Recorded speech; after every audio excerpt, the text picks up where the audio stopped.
Hi friends, welcome to Lallu blogs. ఈరోజు వీడియోలో మనం చేయబోతున్న recipe bread gulab jam.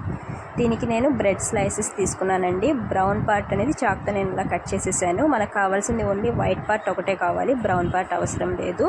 So దీనికి నేను వీడియోలో చూపిస్తున్న విధంగా ఓన్లీ వైట్ పార్ట్ ఒకటే తీసుకోండి. దీనికి ఒక 8 స్లైసెస్ తీసుకున్నానండి. మీకు సరిపడినంత మీరు తీసుకోవచ్చు. దీనికి ఇలా తీసుకున్నాక చేత్తో దాన్ని కొంచెం స్మాష్ చేసేసి మనం కొద్దిగా పాలు పోస్తూ ఒక చపాతీ పిండి ముద్ద ఉంటుంది కదా, ఆ విధంగా ఫామ్ అయ్యే విధంగా మనం కలుపుకోవాలి ఒక ముద్దలాగా. తర్వాత 2 చేతులకి నెయ్యి అప్లై చేసుకుని ఒక బాల్స్ లాగా గులాబ్ జామ్స్ ప్రిపేర్ చేసుకుని పెట్టుకోవాలి.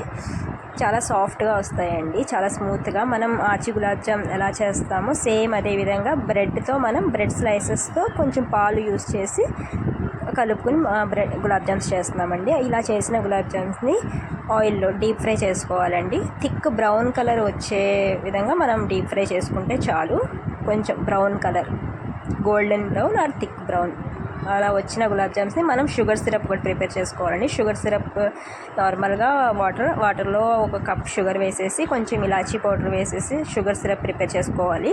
ఇలా గులాబ్ జామ్స్ ఫ్రై అయిన గులాబ్ జామ్స్ని షుగర్ సిరప్లో డిప్ చేస్తే సరిపోతుంది. అంతేనండి, చాలా సింపుల్గా అయిపోయింది. ఇగో షుగర్ సిరప్ కూడా రెడీ అయిపోయిందండి. షుగర్ సిరప్లో నేను వేసేసాను, ఇదిగో బాల్స్ గులాబ్ జామ్స్ అలా వేసేసానండి. అలా డిప్ చేసిన గులాబ్ జామ్స్ని ఒక 20 మినిట్స్, 15 to 20 మినిట్స్ ఉంచితే చాలండి. చాలా మెత్తగా సాఫ్ట్గా గులాబ్ జామ్స్ రెడీ అయిపోతాయి మనకి. ఇది చాలా పిల్లల దగ్గర నుంచి పెద్దవాళ్ళ వరకు చాలా ఇష్టంగా తినే రెసిపీ అండి. ఇది ఎప్పుడు బ్రెడ్తో హల్వా, డబుల్ కా మీఠానే కాకుండా ఇలా ఒకసారి గులాబ్ జామ్ చేసి పెట్టండి. చాలా ఇష్టంగా తింటారు పిల్లలు కూడా, పెద్దవాళ్ళు కూడా. మిమ్మల్ని మెచ్చుకుంటారు.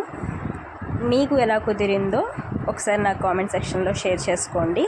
నా వీడియో కనుక మీకు నచ్చితే లైక్ చేయండి, షేర్ చేయండి, సబ్స్క్రైబ్ చేయండి నా ఛానల్ని. థ్యాంక్ యూ అండి. అందరూ హ్యాపీగా ఉండండి, హెల్తీగా ఉండండి.